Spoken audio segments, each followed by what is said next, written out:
नमस्कार मैत्रिणींनो, स्वागत आहे तुमचं आणखीन एका नवीन व्हिडिओमध्ये। आज आपण कटोरी ब्लाऊजचा चार्ट बघूयात। म्हणजे काय होतं, कुठल्याही साईजचा ब्लाऊज कट करताना तुम्हाला तो चार्ट खूप उपयोगी येईल। 28 ते 48 पर्यंत जे आपले ब्लाऊज असतात त्यांच्यासाठी चार्ट बनवलेला आहे आणि तो चार्ट मी तुम्हाला कसा घ्यायचा आणि ते कुठली मापे कुठे घ्यायची हे सांगणार आहे। त्यासाठी तुम्ही व्हिडिओ पूर्ण बघा। चॅनलवरती नवीन असाल तर चॅनलला सबस्क्राईब करा, व्हिडिओ पूर्ण बघून व्हिडिओला लाईक करा। तर इथं मी खूप सोप्या पद्धतीने तुम्हाला चार्ट देणार आहे कटोरी ब्लाऊजचा, आणि त्याच्याबरोबर तुम्हाला मापी कसं काढायचं ती मी इथं आकृती छोटीशी काढून परफेक्ट अशी माप घेणार आहे। म्हणजे कुठली गळारुंदी कुठं घ्यायचं, शोल्डर मुंडा कसं घ्यायचं, छातीचा चौथा भाग काढून कटोरी कशीचं माप कसं टाकायचं हे पूर्ण मी तुम्हाला इथं दाखवणार आहे। त्यासोबत चार्टही दाखवणार आहे, तर स्किप करू नका। आणि हा जो आहे हे जे आहे ते तुम्ही लिहून घ्या, म्हणजे तुम्हाला परत ज्यावेळेस तुम्ही ब्लाऊज कट करू त्यावेळेस चार्ट आपल्याला समोर असला ना आपण व्यवस्थित असं प्रत्येक साईजचं कटिंग करू शकतो। तर बघा इथं मी 28 पासून 48 पर्यंत तयार केलेला आहे। तर इथं तुम्हाला मी सांगणार आहे आपला कटोरी ब्लाऊजचा चार्ट आहे। तर मी लिहिलेलंही आहे साईज आणि छातीचा चौथा भागही तयार करून दिलेला आहे। गळा रुंदी आणि मुंडा प्रत्येक साईजला वेगळं वेगळं असतं। साईजनुसार आपण फक्त ब्लाऊज हातात घेतला, कुठल्या साईजचा आहे ब्लाऊज बघितला, तर ही जी मापे आहेत मुंडा, गळा रुंदी, शोल्डर ते आपण टाकले ना आपला ब्लाऊज परफेक्ट येतो। मुंड्याचे प्रॉब्लेम येतात खूप सारे। तर बघा आता आपला ब्लाऊज हा मी इथं 4 रखाने करून घेतलेले आहेत। एक आहे छातीचा चौथा भाग, एक साईज आहे गळा रुंदी, एक शोल्डर, एक मुंडा आणि एक शिलाई मार्जिन। अशा प्रकारचे मी 6 असे बॉक्स बनवून घेतले आहेत, त्याप्रमाणे तुम्ही बनवायचे आहेत। तर सुरुवातीच्या बॉक्समध्ये आपण छातीचा चौथा भाग लिहिलेला आहे 7 इंच। 28 आहे, साईज 28 असेल तर छातीचा भाग येतो 7 इंच। 28 साईजच्या ब्लाऊजसाठी गळा रुंदी 2 इंच घ्यायचा आहे आणि शोल्डर 5 इंच घ्यायचा आहे आणि मुंडा 5 इंच घ्यायचा आहे। तर बघा इथं शोल्डर 5 म्हणलं तर गळा अगोदर पूर्ण तयार शोल्डर टाकून घ्यायचं 5 इंच, त्यामध्ये 2 इंच गळा रुंदी टाकायची। बाकीचे जे उरलेलं आहे ते आपलं शोल्डर असतं। हे असं आहे, मी तुम्हाला आता ह्याच्यावरती दाखवणार आहे आकृती काढून। तर बघा 30 साईजचा ब्लाऊज आहे आपला। 30 साईजचा ब्लाऊज आहे तर छातीचा चौथा भाग येतो 7.5 इंच। गळा रुंदी 2 इंच घ्यायचा आहे किंवा इथं तुम्ही 2.25 इंचही घेऊ शकता। शोल्डर 5 घ्यायचा आहे, मुंडा 5.5 आणि शिलाई मार्जिन 1.5 इंच। त्याच्यानंतर 32 साईजचा ब्लाऊज आहे। 32 साईजच्या ब्लाऊजसाठी गळा रुंदी 32 साईजचा छातीचा चौथा भाग येतो 8 इंच। गळा रुंदी जी आहे ती 2.25 inch, shoulder 5.25 inch, Munda 5.25 inch, 1.5 inch शिलाई मार्जिन। त्याच्यानंतर आता आपण 34 साईजसाठी बघूया। 34चा छातीचा चौथा भाग येतो 8.5 इंच। त्याच्यानंतर 2.5 इंच गळा रुंदी घ्यायची आहे आणि शोल्डर जे आहे ते 5.5 आहे। आणि इथं बघा मी 5.50 म्हणजे 5.5 आहे आणि 8.5 म्हणजे 8.5 आहे। इथं 0.5 म्हणलं तरी 8.5च आहे आणि 0.50 म्हणलं तरी 8.5च आहे। तर 36 साईजचा ब्लाऊज असेल तर छातीचा चौथा भाग 9 इंच, 2.5 इंच गळा रुंदी, शोल्डर 5.5, मुंडा 6। आता हे झालेलं आहे, तर हे तुम्हाला मी कसं घ्यायचं ते सांगते। त्याच्यानंतर आपल्याला जे राहिलेली मापे आहे ती मी तुम्हाला सांगते। अगोदर आपण इथं याची आकृती काढून घ्यायची आहे छोटीशी। आता इथं उंची पूर्ण माप हे टाकणार नाही, छोट्याशा पेपरमध्ये मी तुम्हाला आकृती काढून दाखवणार आहे। म्हणजे कुठले माप कुठं घ्यायची ते सांगणार आहे, म्हणजे तुमच्या बरोबर असं लक्षात येईल कटिंग करताना। तर सर्वात अगोदर आपण ब्लाऊजच्या बंद बाजूवरती आपल्याला 2 फोल्ड पेपर घ्यायचा आहे। डबल फोल्ड करायचं आणि घ्यायचं, का तर हलू नये मापे। तिथं मी सिंगलच पेपर घेऊन तुम्हाला माप काढून दाखवणार आहे। तुम्ही माप घेताना डबल फोल्ड पेपर घ्यायचा आहे आणि बंद बाजू आपल्या साईडला केली किंवा समोर केली तरी चालेल। असं का घ्यायचं तर भाग कुठलाच हलू नये, समोरचा पाठीमागचं माप शोल्डर मुंडेचं सेम यावं म्हणून आपण तो दोन्ही पेपर असं फोल्ड करून घ्यायचा आहे। आता इथं बघा तुम्ही तुमच्या ब्लाऊजनुसार उंची टाकायची आहे। जेवढी तुमच्या ब्लाऊजची उंची असेल तेवढी तुम्हाला तिथं उंची टाकायची आहे। ती उंची टाकून घेतल्याच्यानंतर आपल्याला परत पुढचे मापे टाकायचे आहेत। आता समजा इथं उंची घेतलेली आहे, पूर्ण तुम्ही उंची घ्यायची आणि त्याच्यानंतर परत पूर्ण तयार शोल्डर घ्यायचा आहे। म्हणजे बघा आता इथं मी काय लिहिलेलं आहे, गळा रुंदी 2, शोल्डर 5। तर बघा इथं आपण 28 साईजचं बघूयात। कुठल्याही साईजचं असंच माप टाकायचं। पहिल्या अगोदर काय करायचं, तयार शोल्डर 5 इंच घ्यायचं आहे, पूर्ण शोल्डर असं 5 इंच घ्यायचं। हे बघा इथं, आणि त्यामध्ये गळा रुंदी टाकायची, म्हणजे चुकणार नाही आपलं माप बरोबर येईल। हे आपण अगोदर काय टाकलेलं आहे तर तयार आपण इथं शोल्डर असं टाकलेलं आहे, असं 5 इंच शोल्डर टाकायचं। त्याच्यानंतर ह्यामध्ये जे गळा रुंदी येईल 2 इंच ते 2 इंच गळारुंदी घ्यायची. म्हणजे असं घ्यायचं आहे. हे झालेलं आहे आपलं गळारुंदी, हे झालेलं आहे आपलं शोल्डर. म्हणजे काय करायचं, आता तुमच्या लक्षात आले असेल, शोल्डर 5 म्हणलं तर तुम्हाला वाटेल शोल्डर 5 इंच कसं काय, गळारुंदी 2. तर पूर्ण तयार शोल्डर टाकून घ्यायचं अगोदर 5 इंच. त्याच्यामध्ये आपल्याला जेवढी गळारुंदी दिलेली आहे तेवढी घ्यायची, उरलेलं जे असतं ते आपलं शोल्डर असतं.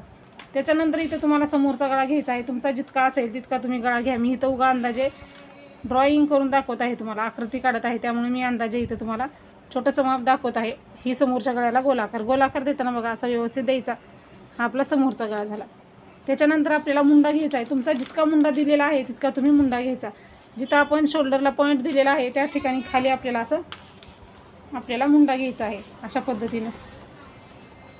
आणि इकडचे परत कसं माप टाकायचं, तर इकडं आपण काय करायचं, छातीचा चौथा भाग टाकायचा आणि त्यामध्ये 1.5 इंच शिलाई मार्जिन ॲड करायचा अशा पद्धतीनं. आणि हे सरळ लाईन आखून घ्यायची.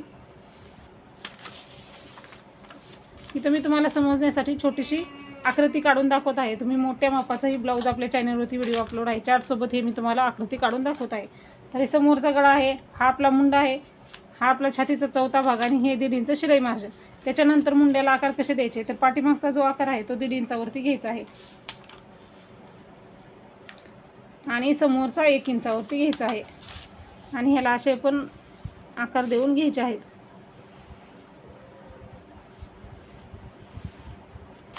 अशा पद्धतीने हे मुंड्याचे हे आकार आपले झालेले आहेत.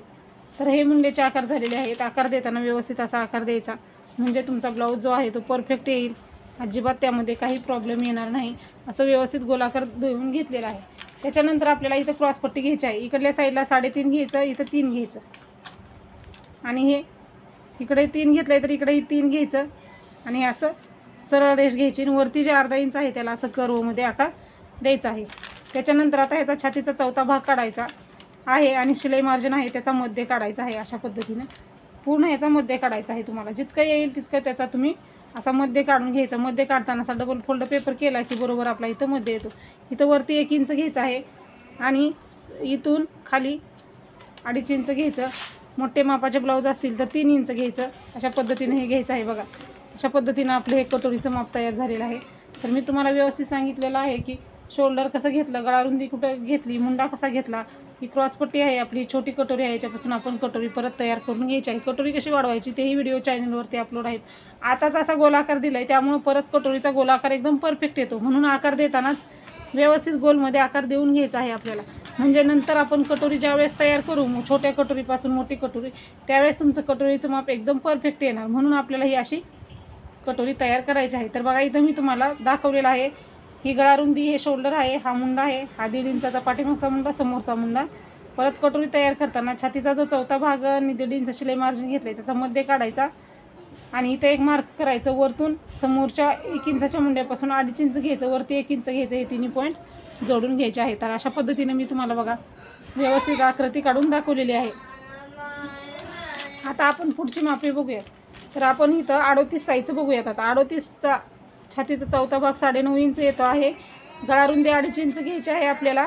शोल्डर आपल्याला 6 घ्यायचं आहे. म्हणजे आता मी दाखवलेलं आहे अगोदर तयार पूर्ण शोल्डर घ्यायचं, त्याच्यामध्ये जे गळारुंदी आलेली आहे ती घ्यायची आणि त्याच्यानंतर आपल्याला मुंडा घ्यायचा आहे. तर मुंडा आपला 6.5 इंच आहे, 1.5 इंच शिलाई मार्जिन. त्याच्यानंतर बघा, आणि हा तुम्ही लिहून घ्या म्हणजे तुमचा भरपूर असा उपयोगाला येईल. त्याच्यानंतर 10 इंच म्हणजे छातीचा चौथा भाग 10 इंच आहे, म्हणजे ते माप आपलं 40 साईज आहे. 40चा चौथा भाग येतो 10 इंच. 3 इंच गळारुंदी घ्यायची आहे, 6.5 इंच शोल्डर, मुंडा 6.5.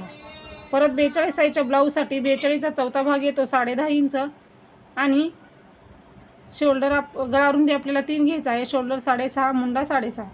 44 साईजच्या ब्लाऊजसाठी आपल्याला गळारुंदी 3 इंच, शोल्डर 6.5, मुंडाही 6.5 घ्यायचा आहे. आता आपण इथं दुसरी माप राहिलेली जी मापे आहेत ते बघूया.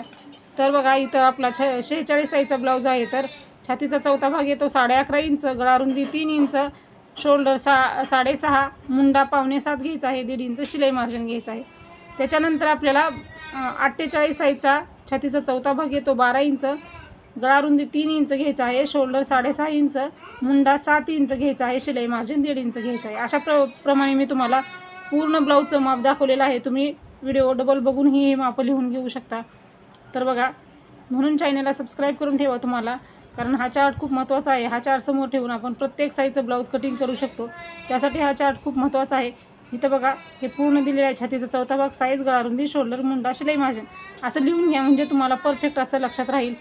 तर बघा हा व्हिडिओ कसा वाटला तेही सांगा. मी तर तुम्हाला खूप सोप्या पद्धतीनं हा चार्ट जो आहे तो दाखवलेला आहे. तर बघा अशाच पद्धतीनं कुठल्याही साईजच्या ब्लाऊजचं कटिंग करायचं आहे. आणि मी तुम्हाला इथं मोठंही काढून दाखवले असते, पण व्हिडिओ खूप मोठा होतो पूर्ण मापे घेऊन टाकत बसल्याच्यानंतर तुम्हाला, म्हणून मी आता इथं लक्षात आलं असेल तुमच्या परफेक्ट असं कसं छोट्याशा आकारामध्येच मी तुम्हाला एकदम ड्राफ्टिंग आणि आकृती म्हणू शकता तुम्ही परफेक्ट करून दाखवलेली आहे. ही गळा रुंदी, हे शोल्डर, हे मुंडा, ही कटोरी, ही क्रॉसपट्टी अशा पद्धतीने हे करायचं आहे. कटिंग करताना अगोदर बाहेरचा मुंडा कट करायचा, गळा रुंदीला कट मारायचा, दोन्ही सेपरेट भाग केल्याच्या नंतर समोरचा भाग कटिंग करताना हाही भाग आपल्याला अर्धा इंचाचा कट करायचा आहे. तर बघा हा व्हिडिओ कसा वाटला तेही सांगा. अशाच प्रकारचे व्हिडिओ बघण्यासाठी चॅनलला सबस्क्राईब केलं नसेल तर सबस्क्राईब करा. व्हिडिओ पूर्ण बघा. व्हिडिओ पूर्ण बघितल्याबद्दल धन्यवाद.